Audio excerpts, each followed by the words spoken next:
Okay, I have got to rave about this kayak. This is an eddyline Sky 10. I have wanted it for a month. It's been out of stock. Well, I only discovered it a month ago, and as soon as I read its specs, I thought, this is the perfect kayak for a small woman who needs a lightweight kayak that can fit inside her van.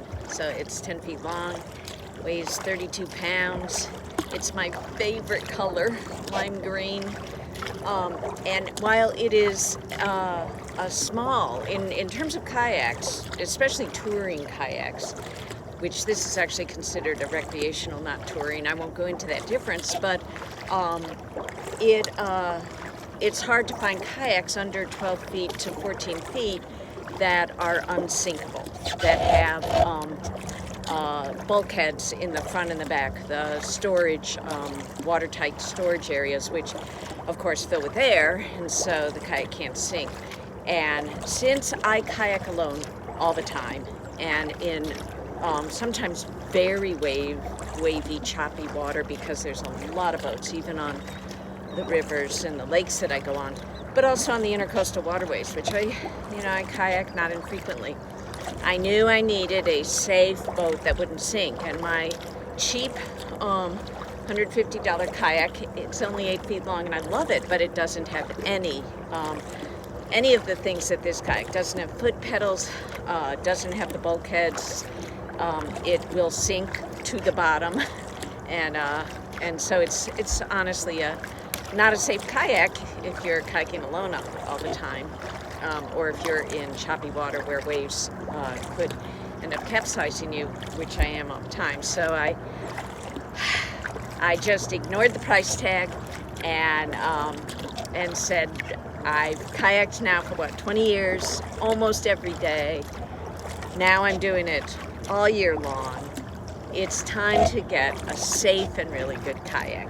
And so I tested it for half an hour just as the sun was setting last night, because that was the first time that I could get in it after it came in while I was on vacation, dropped Amy at the airport, dashed out to the river, and the sun's setting in an hour, but I did get in a half hour. I thought, I think I love the kayak. Well, now I've been in it for, it's a rainy day. I don't know if you can tell, but it's been raining on me off and on. But there are no thunderstorms expected, so I decided, you get wet in a kayak, who cares if it rains? And I am absolutely the only one on the lake. There's not a single boat, not a single person. So anyway, in all my other kayaks, I have one good kayak. It's an inflatable, but it is a good one, but an inflatable, of course, has its own limitations. And the fastest I can go in any boat, powering full on as fast as I can go, is 4 miles an hour, and I can do that of my boats anyway. I can do that for a minute, and then it's exhausting. My cruising speed in my good inflatable is about 2 miles an hour, and in my little 8-foot boat, a little under 2 miles an hour. Not that I care if I'm fast, but there are times when being able to go fast are valuable, like if a storm rolls in or whatever. On this boat, in this hour, I've been kayaking very comfortably, what would have been under 2 miles an hour in my 8-foot boat, and I am averaging about 3.5 to 4 miles an hour, and that's just with very little effort. So it does weave a little bit back and forth. You can probably tell that. So it's not going to track as straight as a bigger boat, but again, so I guess that translates into a little bit of wasted effort. But I cannot tell you how much I love this boat. It's really stable. It's really spacious in the cockpit. It's got a fully adjustable seat. The seat, the part that goes behind your back, adjusts up and down to find the sweet spot where you're most supported. It tightens to, more vertical as opposed to leaning back easily. I found that because of the wonderful, it's some new material which makes this boat very lightweight, but because of the smoothness and hardness of that plastic, my regular car dashboard phone mount adheres easily. And so I've got my phone with just no fuss mounted. That's on the on the bow of the boat. That's why I'm able to talk to you. It has front and back bungee cords already installed in a really recessed, I can't explain it, but the attachment is recessed, so it's really beautiful and doesn't catch on things.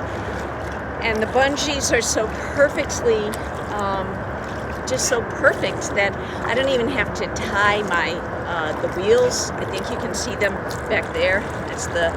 That's when I usually strap those on to the seat of my other kayaks. I have to do it to the seat back and then strap it down so it doesn't fall off. That's what I use to transport my kayak to and from the dock so that I don't have to carry it. Though this one is light enough I could if I had to. But anyway, the bungee instantly just straps down my wheels. I don't even have to attach them to the back of the seat. I have tons of storage. I was just thinking, if I covered this kayak, I could actually lie down in it and get out of the elements if a sudden storm came up or whatever, which it might today. So, great job, Eddyline. I love, love, love this kayak. Well worth the pretty stiff price tag, and because, you think about how often I kayak and that it's my year-long sport, and getting out on the water is free, other than the cost of the kayak. It's a bargain. So I'm going under a bridge right now. You might not be able to hear me as well, but